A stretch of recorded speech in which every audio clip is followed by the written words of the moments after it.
Eu fui criado no interior de São Paulo, numa cidade chamada Panorama, que é divisa com Mato Grosso do Sul, né?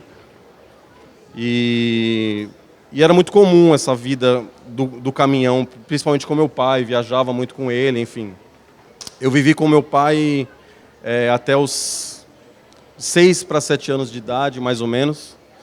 E nós, da família, já estávamos um pouco acostumados, nós estávamos acostumados com essas ausências, essas idas e vindas, né, do meu pai, por conta dos trajetos, por conta da viagem, por conta do trabalho mesmo. Mas, de fato, em um momento da minha vida, eu me entendo hoje como com essa ausência paterna, porque o meu pai ele é 33 anos desaparecido. Ele literalmente ele entrou dentro de um caminhão e não voltou mais, assim, sabe?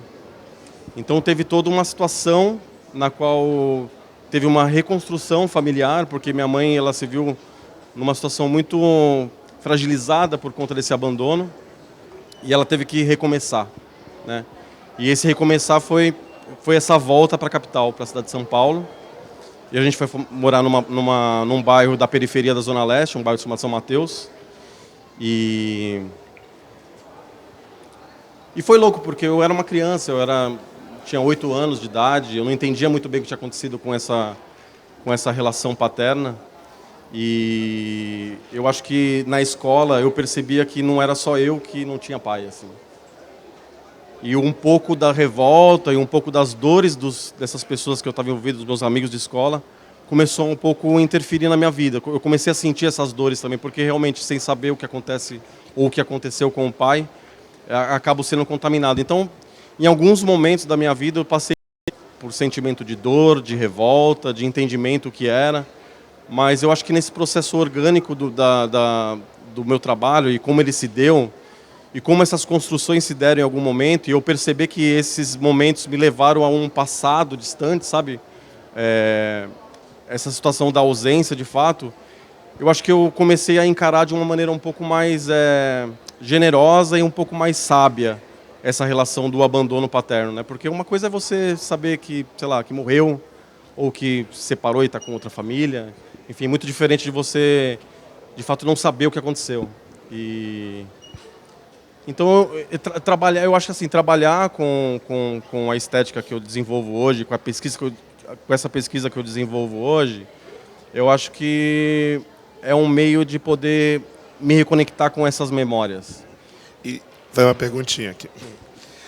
E como é que eu vejo que você tem uma influência muito da street art, o que é conhecido como street art, arte urbana, do muralismo, grafite, assim como os caminhões, né? Sim. São coisas que as pessoas veem e se relacionam. Como é que você viu que foi essa sua transição digamos assim, do muro, das ruas, para o salão, para a galeria? O que acontece, na verdade, assim, essa situação da pichação propriamente, do grafite, foi por um período, eu passei por isso, por um período na minha vida. Então, da década de 90, final da década de 90 até 2015, mais ou menos, eu estava muito envolvido nesse circuito assim, de pichação e de grafite. Mas o grafite e a pichação, para mim, ela sempre teve um outro significado. Eu nunca consegui fazer relações muito com pensar artisticamente, sabe? O grafite, para mim, era uma coisa muito territorialista. É uma coisa muito de competição entre pessoas, é um núcleo muito fechado, onde as pessoas competem para ver quem é mais, sabe? Então aquilo era, e isso que eu gostava disso por conta só dessa relação. O trabalho de arte mesmo, eu acho que ele surge em um outro lugar, em um outro momento, apesar do grafite, do caminhão, da pintura do caminhão estar inserida num contexto urbano, porque ele transita, né? Enfim. Eu acho que talvez aí que tem uma conexão, né? Mas eu encaro que assim existe uma abertura muito grande por conta desses artistas que vêm desse circuito e que têm olhares para outros lugares, né? O meu trabalho, apesar de ter essa referência do grafite, ele não fala muito do grafite. Tá. Ele fala de outro lugar, né? Ele fala mais de um contexto da cultura popular, né? Fala sobre a preservação do patrimônio material. Ele fala sobre saberes tradicionais, porque, de fato, ele foi um fragmento do meu ofício como letrista.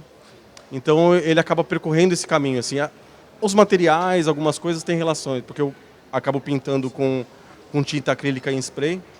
Então, acho que mais essa materialidade do que propriamente a estética. Tá bom. Obrigado, sempre bom compartilhar. Eu acho que abre os olhos, né?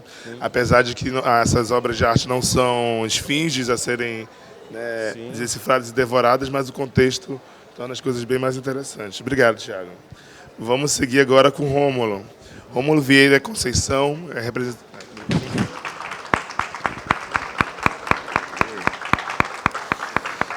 Rômulo Vieira Conceição é representado pela Galeria Aura, uma galeria de São Paulo. Rômulo é de Salvador, né? Mas hoje vive e trabalha em Porto Alegre. Ele problematiza as categorias de moderno e contemporâneo, partindo da distinção entre espaço e lugar, né? Ele é um artista que participou recentemente da 30ª Bienal de São Paulo. Ele tem trabalhos em coleções públicas, como a da Pinacoteca de São Paulo. Tem uma obra em Inhotim, que recomendo fortemente vocês irem visitar, que é um dos museus mais interessantes do mundo, né? E também do Centro Cultural São Paulo e do MAC USP. Vamos lá, convido o Rômulo a compartilhar mais sobre esse projeto aqui. Muito obrigado, Rômulo.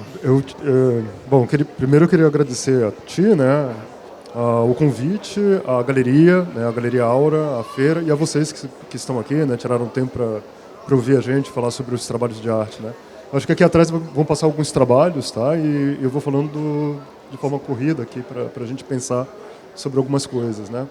Então, Ademar, muito obrigado, assim, pelo convite e tudo mais. Então, enquanto o Ademar estava falando, eu estava pensando aqui, né. Então, eu acho que ao longo da minha trajetória, o que mais me interessou até hoje foi a ideia de espaço físico. Falar um pouquinho mais perto, um pouquinho mais alto. Está todo mundo ouvindo? Melhor, né? Todo mundo bem? Melhor. Tá. Então, sempre me interessou a ideia de espaço físico. Como é que a gente constrói o espaço físico, né? Se eu perguntar para vocês agora, onde é que vocês estão neste momento, o que é que vocês vão me responder? Onde é que vocês estão neste momento, exatamente agora, onde é que vocês estão? Marina da Glória, né? Alguém mais? Dentro do seu trabalho. Dentro do meu trabalho, ótimo. Teve uma resposta que eu ouvi que foi maravilhosa. A pessoa falou assim, eu estou dentro da minha cabeça. Alguém mais aqui, por exemplo? Né? Então, eu poderia dizer, eu estou na feira, eu estou na SP Arte, eu estou no Rio de Janeiro. Eu não moro no Rio de Janeiro. Eu poderia, eu estou no Rio de Janeiro.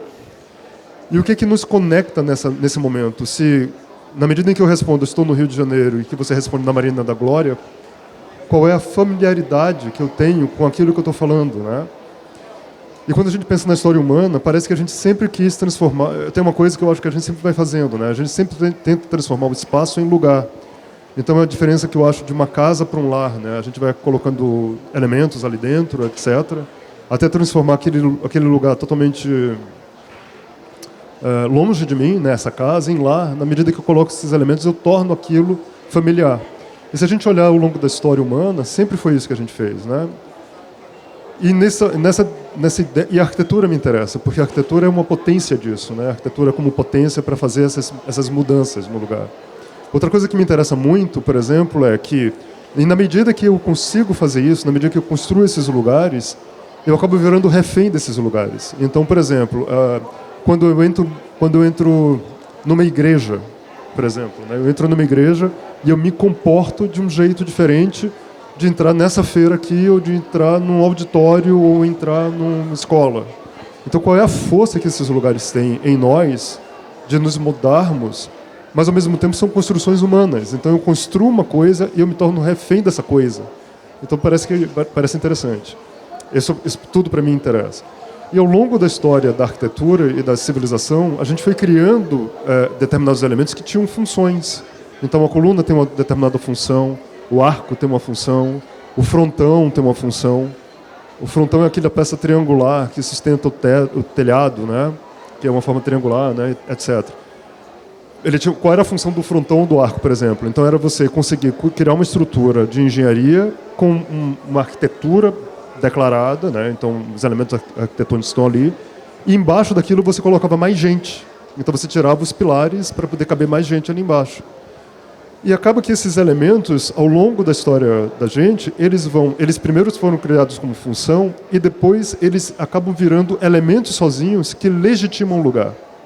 Então, onde é que a gente viu um frontão agora, por exemplo? Eu tenho 2 exemplos. Numa igreja universal, na fachada da igreja universal. Na van. E na van. A loja da van. Então, eu acho interessante que... Por que a van precisa de um frontão, né?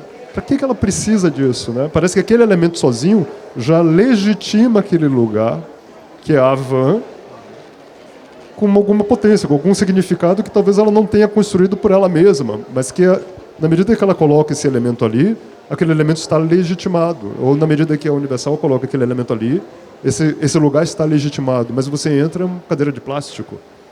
Então, eu acho essas construções extremamente interessantes, né? E eu venho trabalhando com isso até hoje. Eu acho que é isso o que mais me interessa, assim, essa capacidade de você mexer nesses elementos e tentar quase construir esse espaço que sempre fica incompleto mas que traz toda a informação humana, que traz toda essa natureza dessas construções humanas. Eu acho que até a floresta, a ideia de uma natureza, essa ideia idílica que a gente tem de uma floresta, é uma construção humana. E essa relação do homem com esses espaços, isso me interessa muito. Tá ótimo. Tá bom? A gente está um pouquinho corrido, que atrasou alguns minutinhos. Muito obrigado, Rômulo. É muito encantador. Muito encantador ouvir você falar em todas as suas associações. Infelizmente, a gente não vai ter tempo para fazer perguntas do público, mas como os artistas estão aqui, são acessíveis, eu encorajo vocês a fazer essa pergunta pessoalmente. Tá?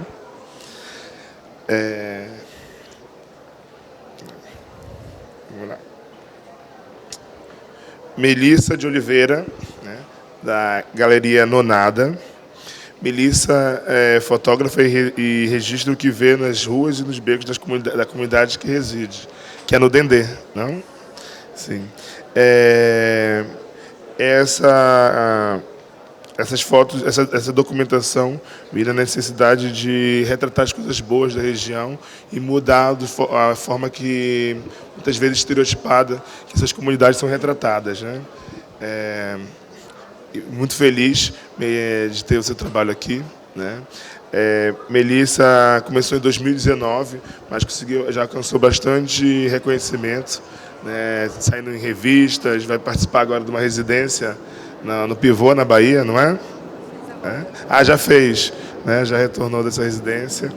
E a gente fica muito contente de ter a participação de vocês, que é da Galeria Nonada, que é uma galeria que foi fundada aqui no Rio de Janeiro há 2 anos atrás, e que já tem 2 espaços aqui no Rio, um em Copacabana, outro na Zona Norte, na Penha, que é um lugar que era uma antiga fábrica, que eu recomendo bastante vocês a visitarem.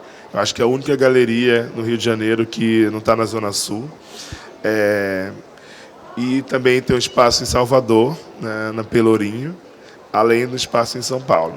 Tem 2 anos, tem acontecido muita coisa para eles. Ano passado já participaram, é o 2º ano que eles participam aqui na feira com a gente. Vamos lá, Mel? Vamos. Primeiro, boa tarde a todos. Quero agradecer o convite, Ademar, para falar do meu trabalho. É uma coisa que é nova para mim, mas eu acho legal poder compartilhar um pouco dos meus processos e do princípio, né, do meu trabalho. O meu trabalho ele começa em 2019, no Morro do Dendê, que é a favela que eu sou cria. E ele começa com uma documentação fotográfica ali do meu cotidiano. E eu começo a documentar ali, a registrar o meu dia a dia, muito por alguns incômodos, assim. Alguns incômodos me motivaram a começar, que era a maneira como a cultura da favela era vista ou era registrada por outros fotógrafos, né? Muitas vezes fotógrafos de fora, que não eram brasileiros, e era sempre de uma maneira que eu não achava muito honesta, muito objetificada, meio fetichista, assim, eu via que tinham coisas ali dentro que só quem é morador, mesmo quem é cria, que consegue mostrar e vive aquilo, né?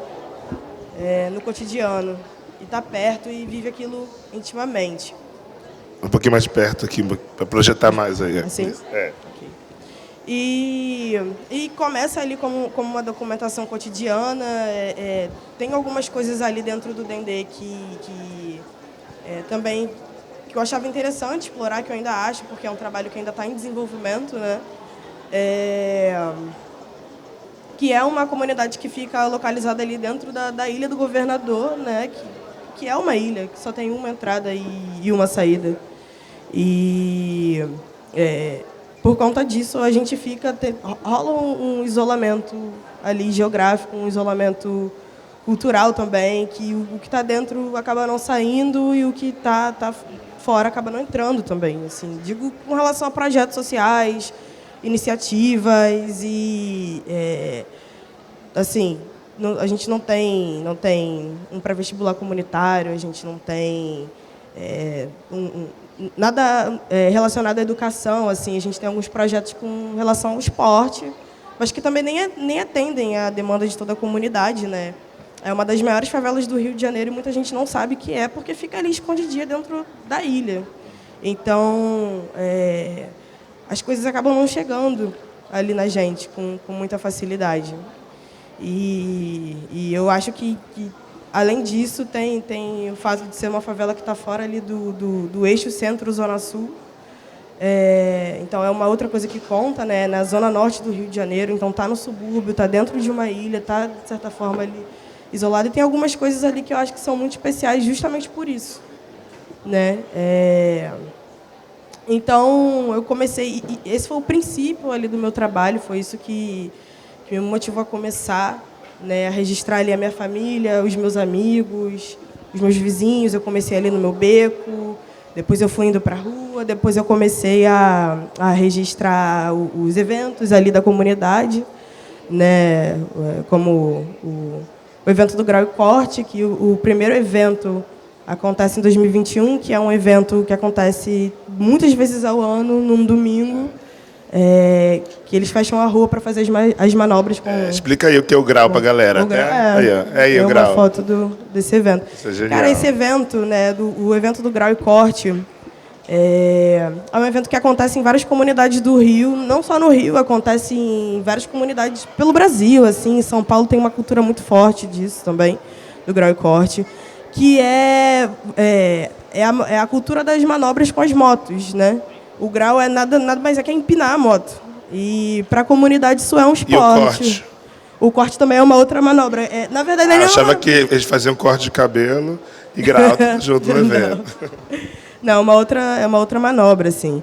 E o primeiro evento que acontece do Grau e Corte é em 2021, no Dendê. E eu já tinha começado a fotografar em 2019, então estava nessa de documentar o meu cotidiano. E eu fui no primeiro evento, fiz as fotos e a comunidade toda gostou, né? Porque quando eu termino de fotografar, eu compartilho todo o material com a galera para eles postarem nas redes sociais. E dali em diante eu comecei a fotografar todas as edições do evento, até que eu virei fotógrafa da turma do Grau, né? Cada comunidade tem a sua turma do Grau. É quase como um time de futebol. Assim, tem bandeira, tem uniforme. E acabei virando fotógrafa da turma do Grau e Corte, do Morro do Dendê. Então, é uma subsérie ali da minha série principal, que é essa documentação cotidiana no Dendê. Mas, dentro disso, assim, tem uma coisa que eu fui percebendo ao longo do tempo que eu estava ali fotografando o meu dia a dia, que eu estava sempre em situações, assim, a maioria dos meus recortes com a fotografia, estou ali em situações com outros garotos, né? Estava sempre muito ali junto com os meninos, e sempre foi assim, desde que eu era pequena, sempre dentro do universo masculino. O evento do Grau e Corte, por exemplo, é um evento que é organizado por homens, e a grande maioria das pessoas que fazem as manobras são os caras ali, quando quase não se vê mina fazendo grau. E você sabe fazer o grau? Não sei, mas já dei grau na garupa.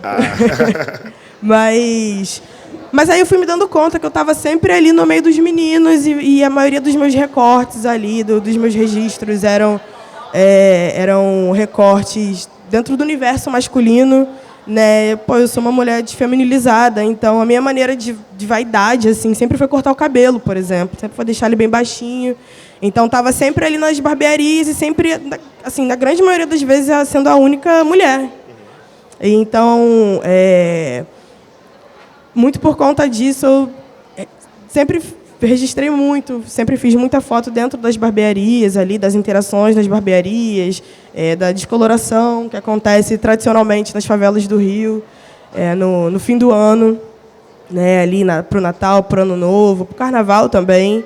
E é isso, eu não pinto unha, não faço maquiagem, a minha vaidade é cortar o meu cabelo. E eu percebo que isso é muito importante para os meninos das favelas também, nem só do Rio de Janeiro. Eu percebo que é um dos principais símbolos de vaidade masculina nas favelas de todo o Brasil. Assim. É muito importante. A galera não vai no baile se não tiver cortado o cabelo, vai no mínimo usar um boné.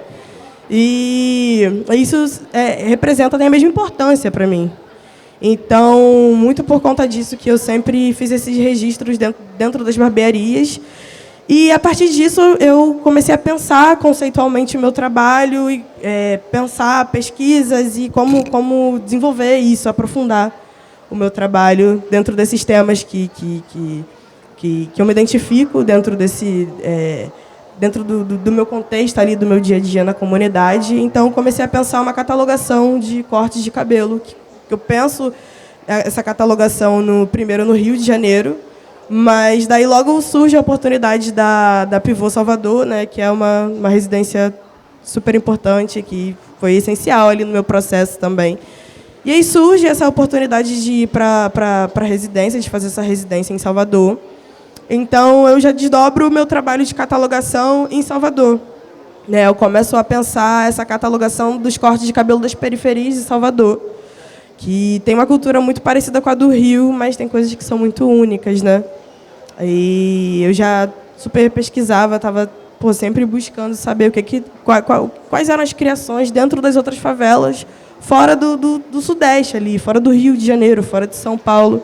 Então, eu já gostava muito do que estava sendo criado nas periferias, assim, nas favelas de Salvador, Recife também. E aí eu desenvolvi esse trabalho que é o que eu estou apresentando no stand, que eu chamo de Cada Cabeça é um Mundo, que é algumas fotos, né? É um recorte desse trabalho que eu desenvolvi na Pivô.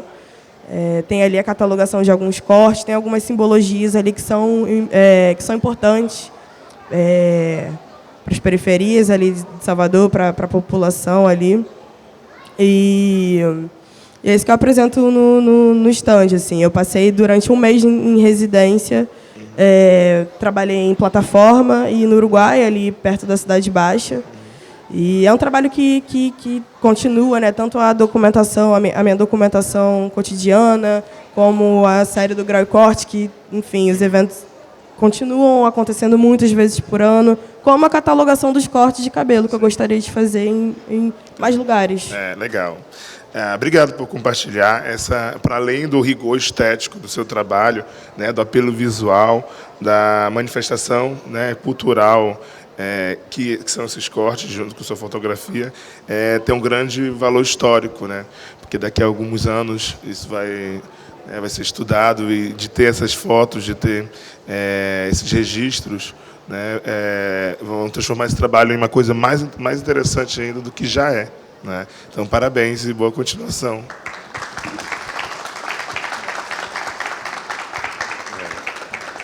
Vamos lá. Agora eu vou apresentar para vocês, só um segundinho, a artista Silaju, da Galeria Carlos Osório, que é uma galeria já parceira aqui da feira, já participou em várias edições, mas ano passado participou do setor solo com um artista carioca, que é o Matheus Abu. É uma galeria que é de Brasília, que já tive a oportunidade de fazer 2 exposições lá. E obrigado, Carla, por mais um ano acreditar no nosso projeto. Silaju nasceu em São Paulo e hoje vive e trabalha no Rio de Janeiro. Sua prática escultórica investiga a relação do tempo com diferentes ecologias.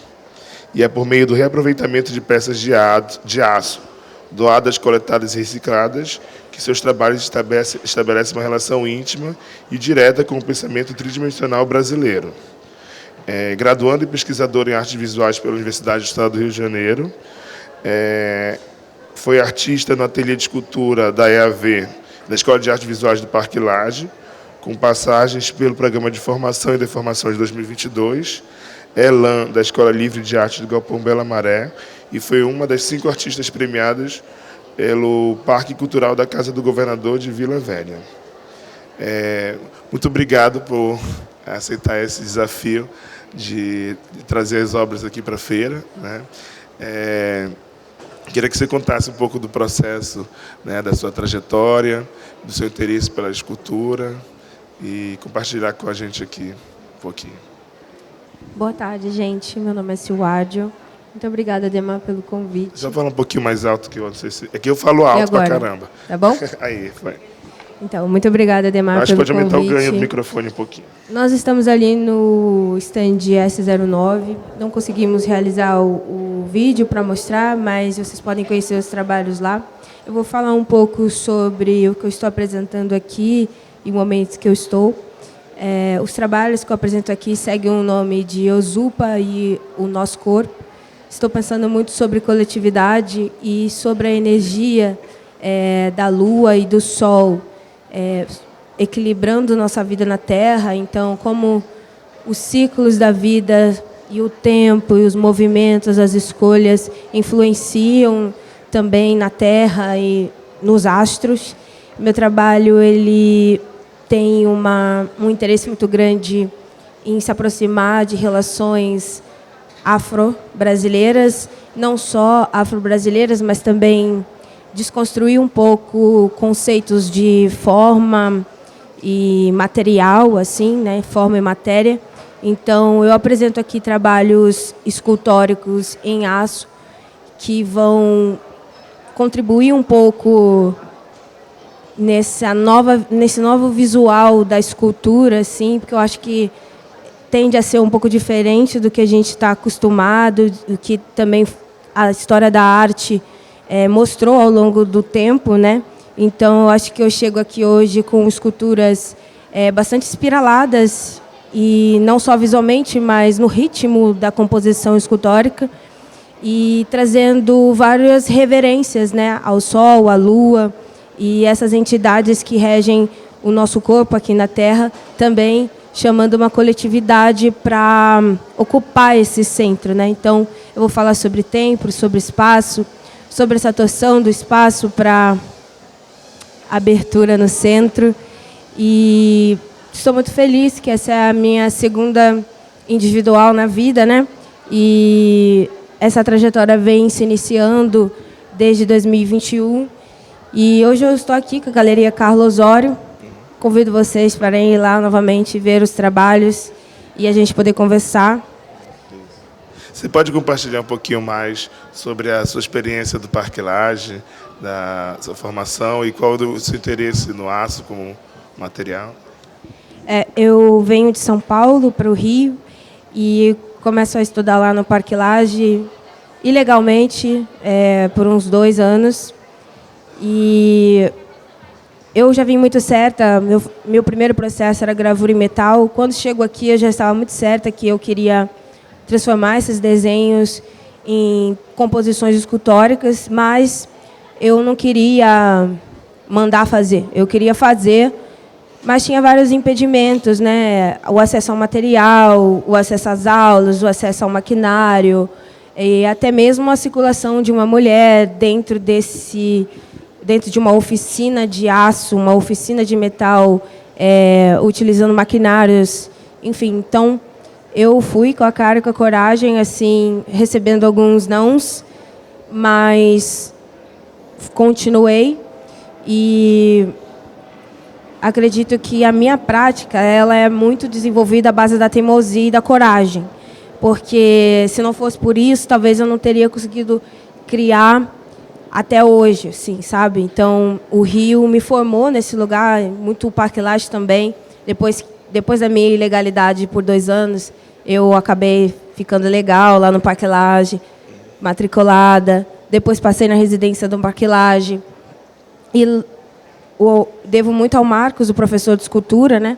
Porque ele me deu muita liberdade para poder ocupar aquele espaço e desenvolver os trabalhos, e acreditou em mim desde o primeiro dia, só quando eu cheguei lá dizendo: não tenho material, não sei mexer na máquina, mas aprendo rápido. E realmente acho que eu aprendi bastante rápido. No final do primeiro ano eu já tinha 10 esculturas penduradas no teto, e ficou lá pendurado por um tempo, né? Porque eu também não tinha como tirar de lá e levar para um outro lugar. E acho que o Rio, eu sou de São Paulo, né? E o Rio, ele me ajudou muito nesse lugar, porque tem um braço mais acolhedor para promover encontros, promover troca entre os artistas. E, para mim, tecnicamente, também, né? A Escola do Parque Lage foi muito importante por causa disso. Ter acesso ao maquinário.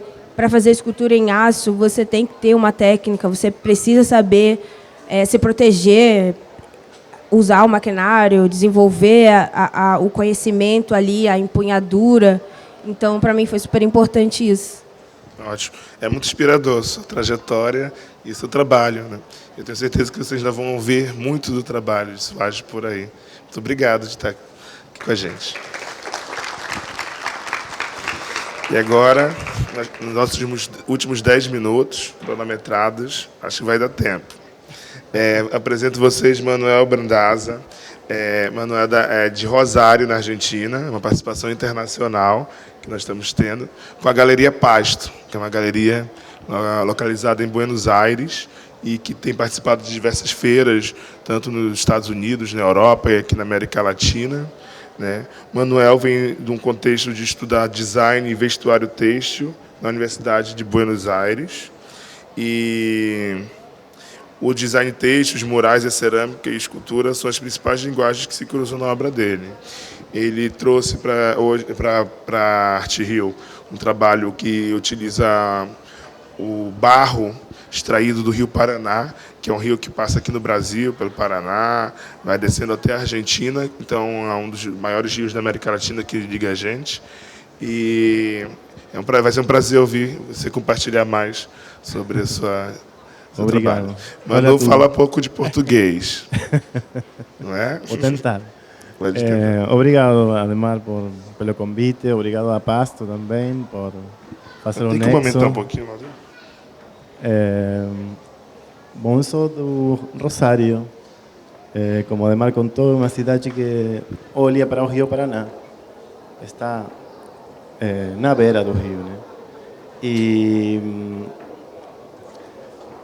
eu comecei minha carreira como estilista. Fiz montes de desfiles na rua, museus,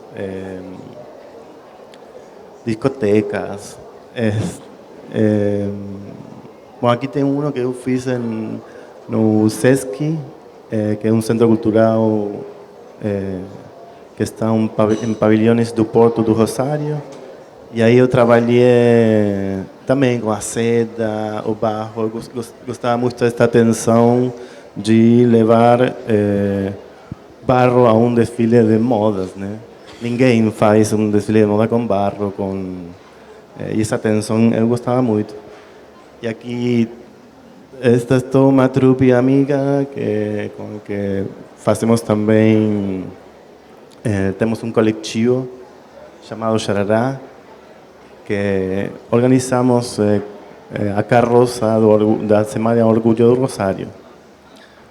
Bom, aqui tem a minha primeira mostra em Buenos Aires, onde... Bom... este desfile foi eu estudei em Buenos Aires, depois de muitos anos voltei para Rosário. Este foi o meu primeiro desfile, fui convidado pelo Museu Castanino, e aí conhecia toda a galera, a comunidade artística de lá. E com eles foi que armei esse desfile. Foi muito engraçado porque estava planteado como uma performance normal, sabe? Passarela. E terminamos depois todos jogados na fonte de água.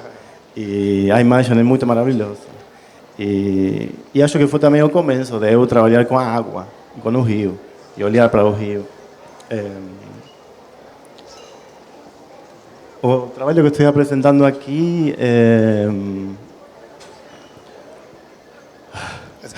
Uma perguntinha.